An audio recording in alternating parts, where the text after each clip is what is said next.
comment. What I like to do is, let's say, so I have this, I like to put something here. It could, let's say, private string.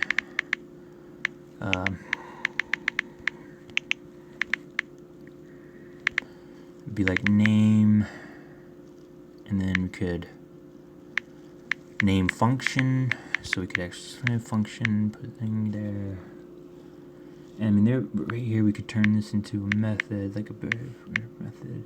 Private string name function. This function double main.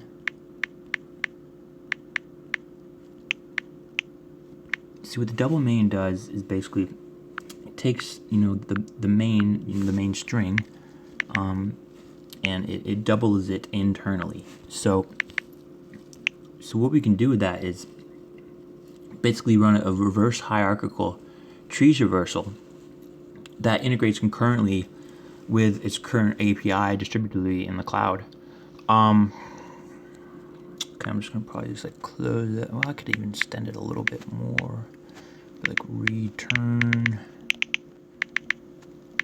key value. It returns the key value. Okay, so we have the key value. Wanted to put a comment here. Could also put something like a, let's say a graph here. Okay, yeah, so I have a little something before the post static main point string args, and then something in here, like let's say you wanted to run a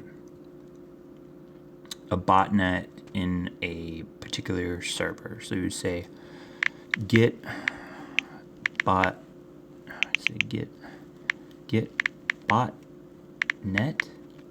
be private string it. Strings, this private string is going to get botnet. You could do that. I mean, I do that sometimes. Yeah, so private string get botnet, and you can run it. There we go. And then you say shows botnet.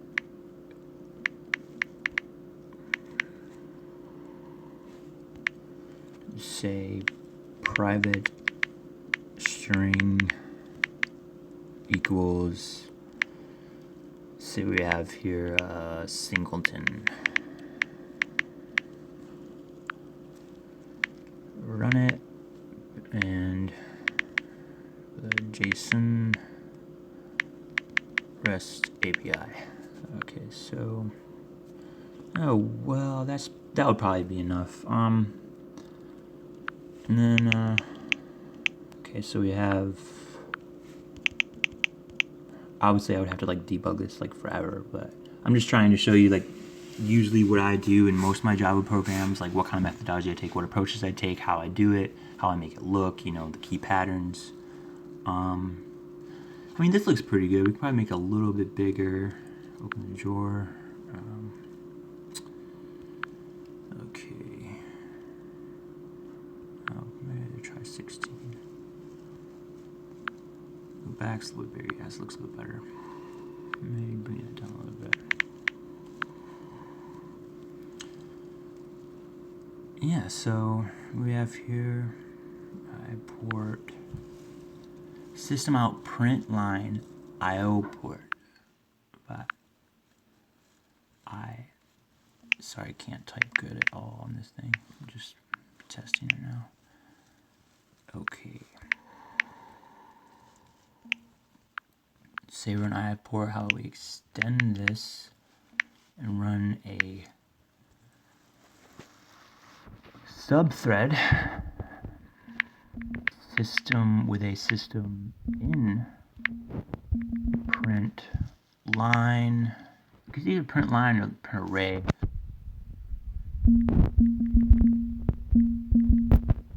Print array. Put and you send it in and out of.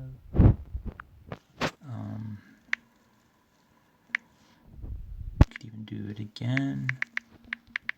System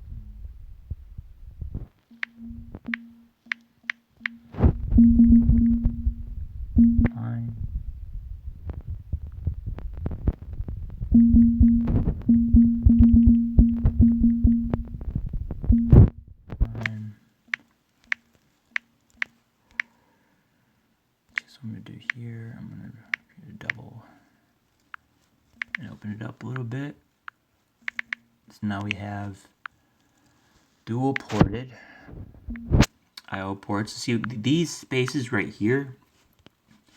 So these spaces right here, like where I'm like, this is basically like the port to the database.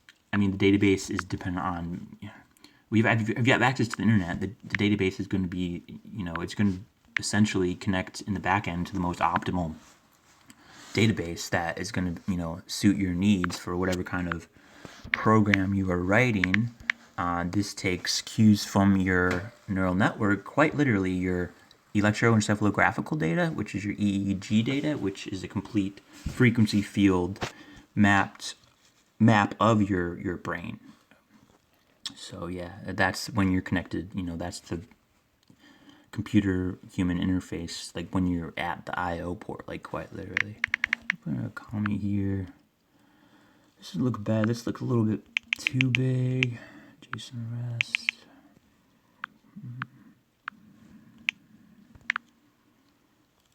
That's not too bad. Move this in a little bit.